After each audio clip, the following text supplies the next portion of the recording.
नमस्कार and I welcome you all to world affairs. मैं हूं प्रशांत धवन। नाउ हाल ही में टर्की का जो सरकारी मीडिया है टीआरटी वर्ल्ड, इसने एक बहुत ही इंटरेस्टिंग आर्टिकल पब्लिश किया है। इसने ये कहा है कि भारत और इजराइल ने होल्ड बैक कर दिया, मतलब आप कह लीजिए ऑलमोस्ट ब्लॉक ही कर दिया parts of बाइडन्स democracy summit declaration. और टर्की ये देख के काफ़ी खुश है। हालांकि टर्की के रिलेशन बहुत ज़्यादा अच्छे नहीं हैं भारत और इजराइल के साथ, मगर सिंस बाइडन ने इस डेमोक्रेसी के समिट में टर्की को इनवाइट ही नहीं किया, ये टर्की के लिए बहुत ज़्यादा खराब बात थी। टर्की को जेन्युइनली लग रहा है यहाँ पर कि यूएस समझता नहीं है कि टर्की आज के समय एक डेमोक्रेसी है। तो जब भारत और इजराइल ने थोड़ा रेजिस्टेंस दिखाया जो बाइडन के समिट को, इस बात को लेकर टर्की समेत कई देश जिनको डेमोक्रेसी समिट में इन्वाइट नहीं किया गया था वो काफ़ी खुश है। अब यहाँ पे आप कहोगे वेट, इंडिया इजराइल बाइडन के डेमोक्रेसी समिट के कौन से पार्ट से एग्री नहीं करेंगे? पहले ना मैं आपको एक वीडियो दिखाता हूँ। ये जो बाइडन ने डेमोक्रेसीज का समिट होस्ट किया है, जहाँ पे 100 से अधिक देशों ने पार्टिसिपेट किया, उसका इन्होंने एक साइनॉप्सिस वाला वीडियो कौन सा निकाला, ये देखिए। Democracy delivers trust, progress, and freedom, something we can never take for granted. Democracy delivers free, fair, and indeed transparent elections. Democracy delivers a world where instead of the government owning the people own the government. Democracy delivers a secure, stable, and prosperous world for future generations. Democracy delivers the freedom to choose your own path. Democracy delivers freedom, peace, and prosperity. Democracy delivers freedom, prosperity, and truly inclusive digital society. Democracy delivers liberty, equality, opportunity, and justice as long as we keep working for it. Democracy delivers. अब ये video देखकर हो सकता है कि आप ये कहें कि ऐसा लग रहा था कि डेमोक्रेसी का इश्तिहार किया जा रहा है। लास्ट में ये भी डाल देते सारे लीडर इकट्ठा होकर कहते call this number for democracy delivered today. I mean, क्योंकि जिस तरीके से यहाँ पे ये प्रेजेंट कर रहे थे कि डेमोक्रेसी बेस्ट सिस्टम है, डेमोक्रेसी डिलीवर करेगी। देखो, डेमोक्रेसी को आज के समय ये लोग इतना प्रमोट इसलिए कर रहे हैं क्योंकि चाइना का जो वन पार्टी सिस्टम है ये कई देशों को बहुत ज़्यादा अट्रैक्टिव लग रहा है। कई देश हैं जो डेमोक्रेसी से प्रोग्रेस नहीं कर पा रहे क्योंकि पार्टीज़ के इंटरनली बहुत ज़्यादा डिस्प्यूट होते हैं। पॉलिटिशियंस इलेक्शन पे ज़रा फोकस करते हैं, प्रोग्रेस पे कम फोकस करते हैं। तो एक टाइम पर डेमोक्रेसी की जो अपील थी वो धीरे धीरे कम हो रही है। और इसलिए ये जो डेमोक्रेसी समिट है ना, ये यूएसए के लिए बहुत इंपॉर्टेंट है। यूएस मानता है कि दुनिया में जितनी ज़्यादा डेमोक्रेसीज होंगी उतना यूएसए को फ़ायदा होगा, क्योंकि देखो दुनिया में सबसे ज़्यादा सॉफ्ट पावर है यूएसए की। अगर किसी देश में डेमोक्रेसी है ना, तो यूएस ये मानता है कि उस कंट्री की जो पॉलिसी है, जो सरकार की नीतियां हैं, वो भी काफ़ी हद तक प्रो यूएस होगी। एटलीस्ट एंटी यूएस तो नहीं होने वाली। अगर एंटी यूएस होगी तो यूएस कुछ ना कुछ प्रोटेस्ट वगैरह करवा कर सरकार बदलवा भी सकता है वहाँ पे। और इस पूरी वीडियो में आपने एक बात ये भी नोटिस करी होगी कि दो बड़े नेता मिसिंग थे। एक तो बेंजामिन नेतन्याहू, जिनको इन्वाइट किया गया था इस डेमोक्रेसी समिट में, मगर वीडियो में कोई उनका मेंशन था नहीं। दूसरे इंडिया के पीएम नरेंद्र मोदी। और इसका रीज़न काफ़ी हद तक यही है कि कई इश्यूज़ को लेकर ना भारत, इजराइल और यूएस डेमोक्रेसी समिट में एग्री नहीं कर पाए ना। सबसे पहले अगर हम बात करें इजराइल की, इजराइल के प्राइम मिनिस्टर बेंजामिन नेतन्याहू बहुत ज़्यादा नाराज़ हैं जो बाइडन से।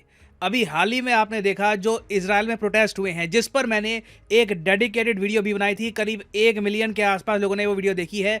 उसमें मैंने समझाया था कि इजराइल में प्रोटेस्ट क्यों हो रहे हैं, इसका रीज़न क्या है। तो अब क्या है कि इजराइल में जो पीएम है, इनके कई जो करीबी जो रिश्तेदार हैं, कई जो इनके कलीग हैं, ये अब मीडिया आउटलेट्स को कह रहे हैं कि यूएसए ने इजराइल में जो प्रोटेस्ट हैं ये फंड करवाए हैं क्योंकि जो बाइडन नेतन्याहू को कुर्सी से हटाना चाहते हैं। नेतन्याहू और जो बाइडन एक दूसरे को पसंद नहीं करते। हाल ही में यूएसए ने इजराइल को एक और झटका दिया है। जी हाँ, ये बात अब सिर्फ प्राइम मिनिस्टर टू प्रेसिडेंट नहीं रही। यहाँ पे यूएस काफ़ी बार इजराइल एज ए कंट्री उसको भी थोड़े बहुत झटके दे रहा है। एक झटका यूएसए ने ये दिया कि एक वीज़ा वेवर प्रोग्राम इजराइल के लिए आना था। यूएसए ने कहा कि इजराइल ने रिक्वायरमेंट्स मीट नहीं करी है इस प्रोग्राम के लिए, तो इजराइल को यहाँ पर शामिल नहीं किया जाएगा। इजराइल के लोग इस निर्णय से काफ़ी ज़्यादा गुस्सा है और इसलिए हाल ही में बेंजामिन नेतन्याहू ने यह भी कह दिया था कि इजराइल अगर निर्णय लेता है तो हम अपने बेस्ट फ्रेंड के प्रेशर की वजह से निर्णय नहीं लेते, बल्कि पीपल की जो विल है, लोगों की जो आवाज़ है, उसके हिसाब से निर्णय लेते हैं। इसका रीज़न ये है क्योंकि नेतन्याहू इजराइल में जो कोर्ट्स हैं उनको कमज़ोर करना चाहते थे, और फिर लोगों के प्रेशर की वजह से ये डिसीजन अभी के लिए इन्होंने टाल दिया है। तो ये कह रहे हैं कि ये जो हमने निर्णय टाला है ना, ये बेस्ट फ्रेंड आप समझ लीजिए, यूएस को ही कह रहे हैं, बेस्ट फ्रेंड के प्रेशर की वजह से नहीं, लोगों की आवाज़ की वजह से किया है। अब एक इशू तो ये हो गया। दूसरा इशू यहाँ पर यह आता है कि इस डेमोक्रेसी समिट में ना बाइडन ने एक स्पेशल क्लॉज डाल दिया डिक्लेरेशन में। बाइडन ने ये कहा कि हम सारे डेमोक्रेसी के जो कंट्रीज़ हैं, जो हम इकट्ठा हुए हैं समिट में, हम इंटरनेशनल क्रिमिनल कोड की इम्पोर्टेंस को भी हाईलाइट करते हैं इकट्ठा। अब यहाँ पे ना इंडिया, इजराइल और एक और देश है छोटा आसियान देश फिलीपींस, तीनों कंट्रीज़ ने पीछे होकर कहा कि बिल्कुल नहीं, हम इंटरनेशनल क्रिमिनल कोड की इंपॉर्टेंस को हाईलाइट यहाँ पर नहीं करेंगे। अब आप पूछोगे इंटरनेशनल क्रिमिनल कोड की बात यहाँ पर क्या आ गई?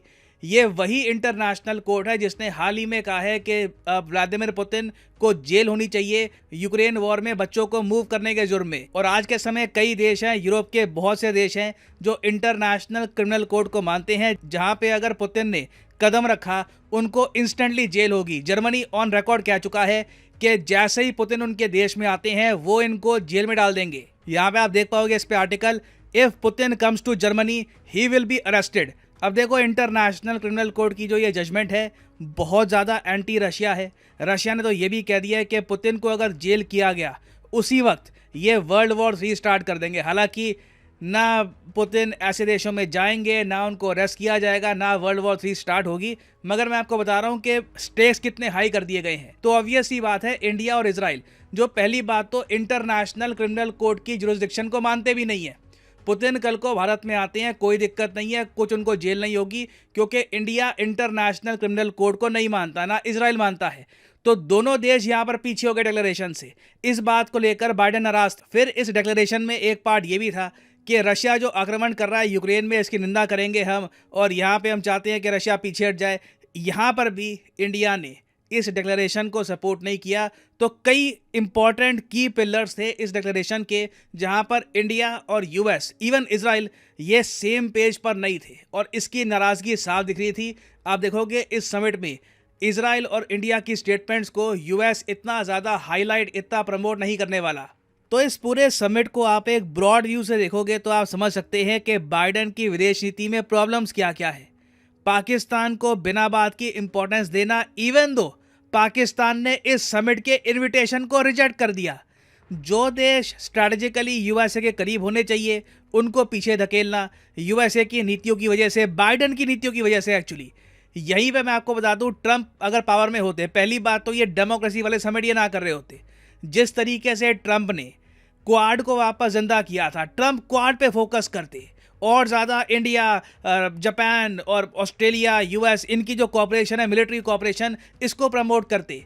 ये डेमोक्रेसी समिट जहाँ पे आप कई कंट्रीज़ को बुलाते हो, वो आपका जो इनविटेशन है रिजेक्ट कर देती है। फिर इंडिया, इजराइल जैसे जो इंपॉर्टेंट कंट्रीज़ हैं वो आपसे एग्री नहीं करते। क्लियरली दिखाता है कि बाइडेन एक बहुत ही ज़्यादा आउटडेटेड विदेश नीति चला रहे हैं।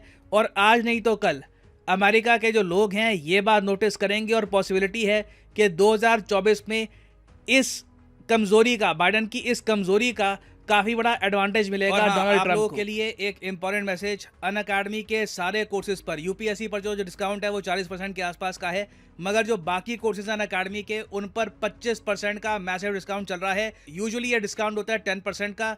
तो अगर आप प्रिपेयर कर रहे हैं SSC, bank, CDS, IIT, JEE के लिए, तो ये कोर्सेज आप परचेज कर सकते हैं एट अ मैसिव 25% डिस्काउंट।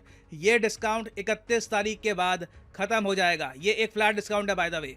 तो अगर मान लीजिए आप प्रिपेयर कर रहे हैं आईआईटी जेईई के लिए, तो आईआईटी जेईई के लिंक पर यहाँ पे आपको करना है क्लिक, और यहाँ पे आप परचेज कर पाएंगे अनअकैडमी का आईआईटी जेईई कोर्स। और यहाँ पे आप नोटिस कर पाओगे फ्लैट 25% डिस्काउंट यहाँ पे लिखा हुआ है। इस डिस्काउंट को अप्लाई करने के लिए कोड यूज़ करिए PD10 और अपने आप देखोगे प्राइसेस बहुत ज़्यादा कम हो जाएंगे। The prices will start falling. ये डिस्काउंट 31 मार्च को खत्म हो जाएगा। So use the code PD10 and save money. So इसी नोट के साथ ये है वीडियो का अंत। Thank you for listening and as always God bless you all.